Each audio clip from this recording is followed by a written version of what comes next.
Last night, a total stranger paid for my Miyazaki beef yakiniku. The priciest, most melt-in-your-mouth, most completely delicious meal of the entire Kyushu trip. I like to think of myself as a generous stranger, but this was next level. Amazing. And don't worry, there's plenty more awesome food to come. But that Miyazaki beef, it's gonna be hard to top. Today, I've got the entire day in Miyazaki City, and it's a planned rest day, which is kinda lucky, because it's another total washout. Like that soggy, wet to my bones, Beppu to Oita ride. Just this time, no riding. Instead, I'll spend the morning exploring Miyazaki's covered shopping streets, including this Imagawayaki store, making wheel-shaped cakes stuffed with red bean paste. And the kitchen, it's on full view. Let's call that breakfast. Also, I'm poking around department stores, just to stay out of the rain.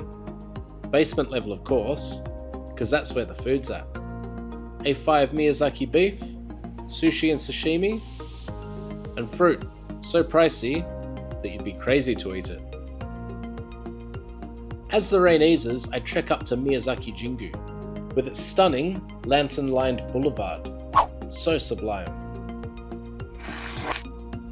The mountain gate stands tall and imposing, its banners dancing in the wind. Inside is the temple proper, a tall wooden structure, and no one to be seen. I spend some hours exploring this calm, serene forest sanctuary in the heart of the city. A temple, inside a forest, inside a city.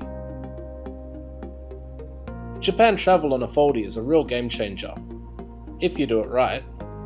For example, you gotta pack light, as in 5 kilograms light, plus the drone. And this is it, 2 shirts, 2 shorts, rain jacket, ultralight down jacket, that's all in the blue packing cube.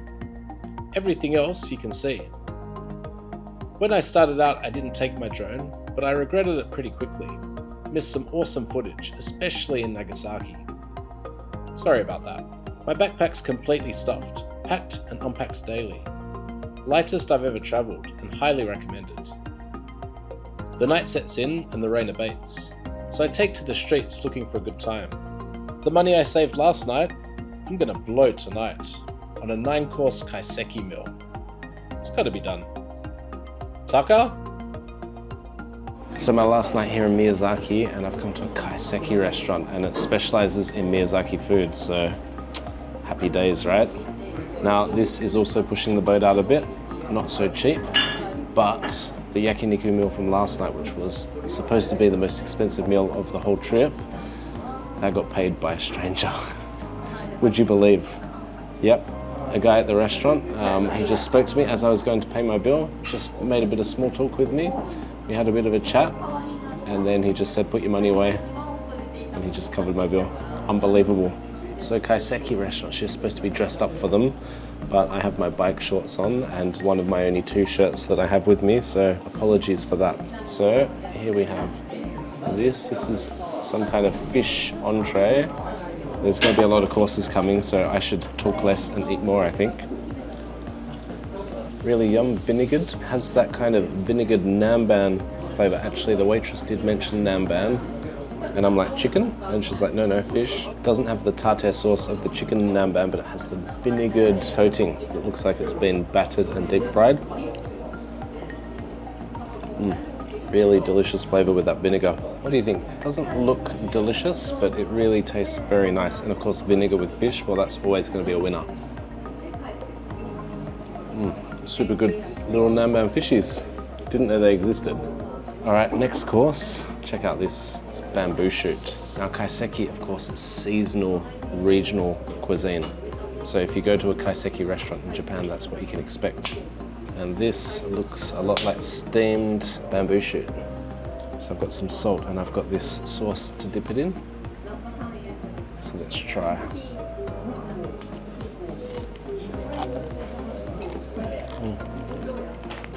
Very nice, very fibrous. Yeah, I feel like a real panda bear at the moment. does have salt as well, so we'll try with some of that. I love it, just tastes so fresh, regional, seasonal, delicious. You know, in Australia, it would be so strange to get a bamboo shoot just served up on your plate. But in Japan, it just feels like it's supposed to be. So let's try this sauce. The sauce is a tartare.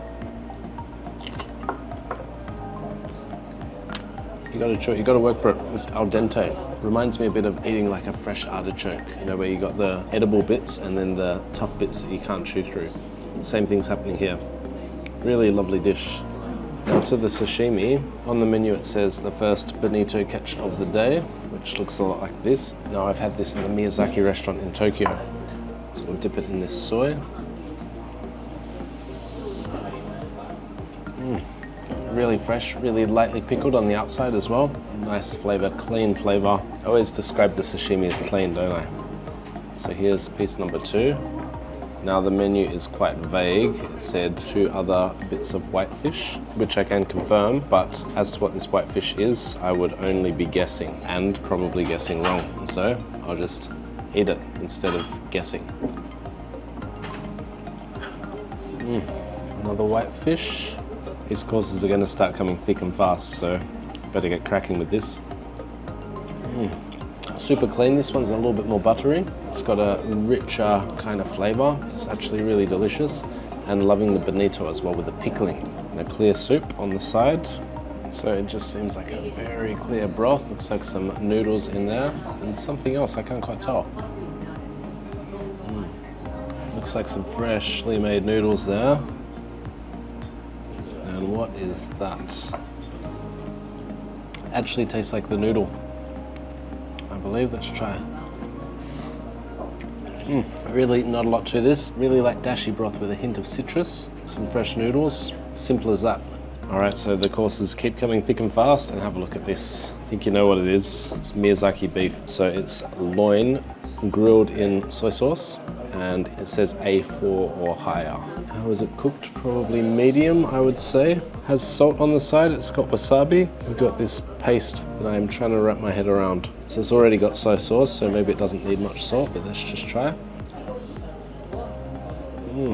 My God, that is so good. That I know I've said this before, but the reason behind coming to Miyazaki was eating the Miyazaki beef. So last night I was thinking, is that the best beef I've ever eaten? And I think it might have been, but I think it held its title for maybe a day, because I feel like this might even be better. Got it with some wasabi and some mystery paste on top. Notice there's some barley or something like that. There's a grain in the paste. So the question is it crazy to come all the way to Miyazaki just to eat the beef? And the answer is obviously no. It's not crazy, it's crazy not to. So I've made the sensible decision here, because that is worth every pedal and every penny that I put into this trip. So the consensus is, it's bloody good. Now I'm eating this just with the salt, I think. That's how I like it the most. If you're a real foodie, but you don't have the money to come to places like this, you can still come here, go to the supermarkets, get A5, premium A5 Miyazaki beef for a fraction of the cost, and you can cook it at home. You know, you can just enjoy this wonderful, wonderful beef. Okay, next up is satsumage, which is effectively it's fish cake. So pounded fish, then made into little cakes and then deep fried. Soy and ginger on the side, premium fish cake. It's actually a very simple kind of dish, but there's no fishiness about it, you know, it's just clean and easy to eat. Yes, satsumage. So dripping in oil from the deep frying. Doing, doing. So yeah, really springy fish cake. Got this very interesting dish. It's in a really thick dashi broth, dashi soy broth, and it has a little bit of tempura on top, some daikon, and then this ball of mochi. It's like stuffed mochi made with mugwort. Well, it's just breaking apart. So inside it's got shiitake and prawns and radish and oh yum, absolutely delectable. Mochi is just breaking apart. That dashi broth is so thick. And the texture of the mochi, it's just that kind of glutinous, gelatinous rice. can see a bit of prawn in there. You know, funnily enough, even though it looks nothing like it, kind of gives me zongzi vibes in terms of flavor. Normally the zongzi, the stock will just go through that rice from the inside, whereas the stock is of course on the outside, and the rice has been pounded into the mochi and it's been stuffed with all of those flavors. So it does have some zongzi, and it's a bit of a stretch, but it's where I'm going, and that's where the flavors are taking me. Really, seriously awesome dish here. And so now to the rice dish, and this is hiyashiru, which is like a cold miso soup. You pour it over the warm rice, there's some pickles on the side. So I've not had anything like this before. The waitress tells me that as summer comes rolling around, they eat this a lot in this region. So let's try. First flavor I get is like a nutty sesame seed. It's also got some grain. It's not just rice, but it's got some other grains in here, maybe barley, and the rice has a certain quality as well. I wonder if it's a different type of rice that they've used here. So it's got cucumber, it's got tofu, it's got various pickles and some seaweed, some bonito flakes in there. Nice, cooling rice dish. And it really hits the spot. It reminds me a little bit of the Korean cold noodles that they love over there in the summer. I guess it's not quite that cold because it doesn't have ice, but a similar vibe. And because it's the rice dish, they always serve that last, which means dessert must be next. So finishing off with this kind of mango pudding, nice and light. Let's try. Super sweet, full of flavor. So it's like a soft jelly mango. Yeah, I'm very impressed with this place. Lots of new flavors. Got some green tea as well to finish it off, and yeah, happy days. So next, I'll be in Kagoshima. Sufficiently rested and fed, and ready for the final push. Next episode, I'll be hitting the stunning Kagoshima with another sublime coastal route into town. Then, straight on a ferry to circumnavigate the volcanic island of Sakurajima. Later, I'll be indulging in some delicious tonkatsu, Kagoshima, black pork. Good times are ahead, people, so give it a smash and be sure to follow along.